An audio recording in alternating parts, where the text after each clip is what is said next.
Ho, ho, ho, Merry Christmas, all you metalheads.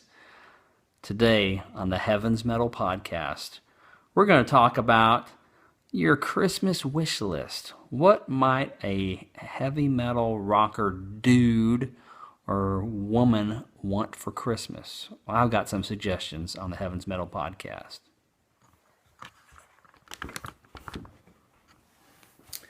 So here we are, getting ready for Christmas. Got my Christmas mugs, drinking. You know what? I'm going to reveal a little secret. I've been on it was actually a live festival. It's called Black Stump in Australia. It's a giant festival, kind of like Cornerstone. Has a lot of rad music playing. They had a giant tent where they had kind of like a Tonight Show, and each of the guests had a mug with some water in it. It wasn't coffee, and this is empty. So, yeah, just completely empty.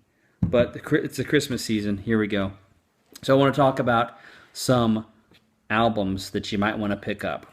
Okay, so first on the list, got one in my hands, PJ Bostic. You might know this artist as Paul Rohrabach, the drummer for Bloodgood. No, yes, the drummer for Grandma Train. And before that, the drummer for Paragon. There's a killer photograph of Paul Rohrabach, a.k.a. PJ Bostic, in some spandex. Anyway, if you like Rush, Porcupine Tree, Flower Kings, kind of progressive rock, I think you'll really, really dig this album.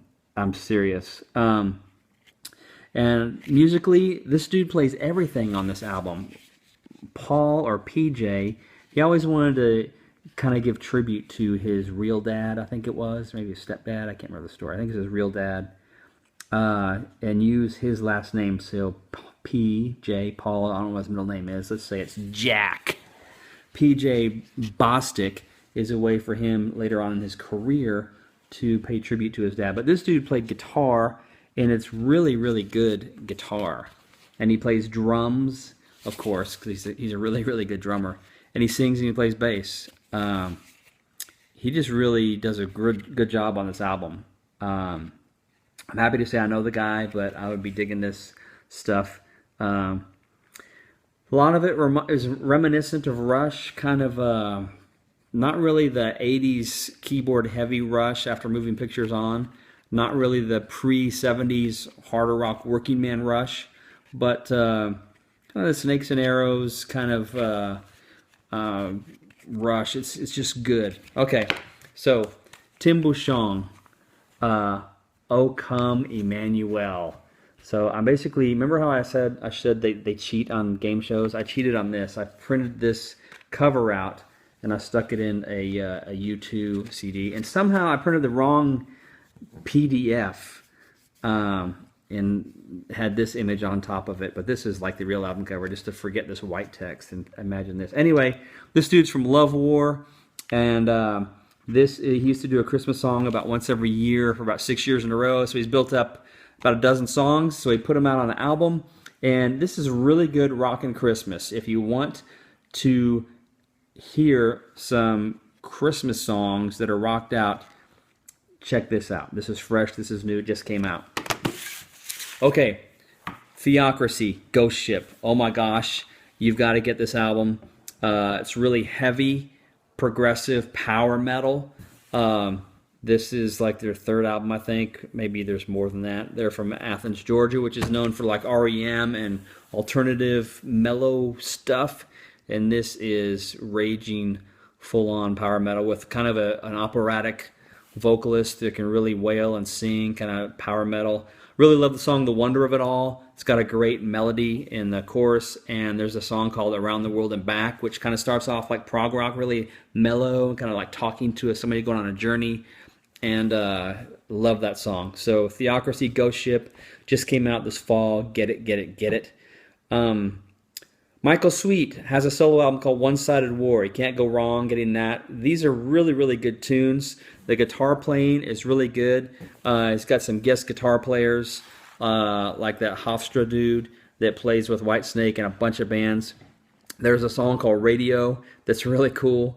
Video you need to check out like after this podcast is over. Just go to YouTube and type in Michael Sweet Radio, and you'll see a really funny video about these heavy metal rockers that try to have a career change. So they move to Nashville and do country, and they get rich doing it. And it's just funny because they're not really country, but they're faking it. And so he's mocking that. Michael's mocking the country artist, which is fun. All in good taste and good fun. What's next? Worldview.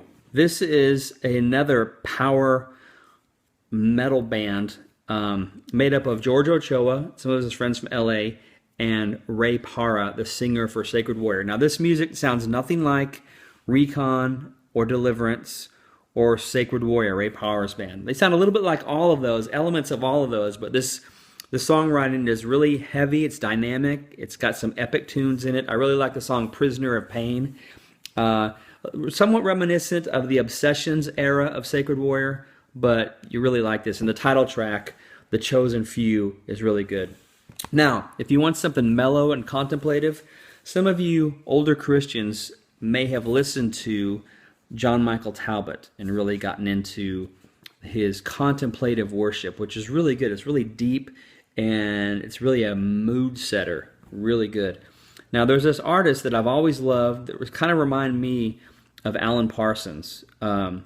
Real kind of new age meets art rock stuff. A guy named Jeff Johnson. He released a bunch of vocal albums in the 80s that were all really good, like Shadow Play, Faces of the Deep.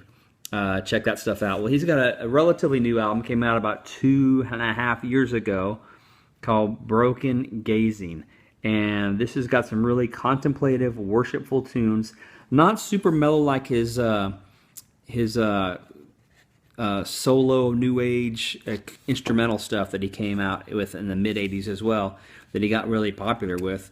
But kind of like John Michael Talbot, but Jeff's undeniable and mistaken characteristic voice. So this is kind of an oldie pick I want to give you a shout out to. And there's always my band Lust Control. We released a Christmas song, an original Christmas song called Chasing Mrs. Claus Round the North Pole. I want you to check that out. 99 cents. Anyway, those are my picks for something to get a metalhead. If you haven't picked these albums up, I'm recommending them. If you're looking for a Christmas present for a rocker, these would be some highly sought after albums to buy. So check it out. See you next time. Join the discussion. Tell me what you think is great, what you think sucks, and what other albums I should be looking at and talking about. See you later.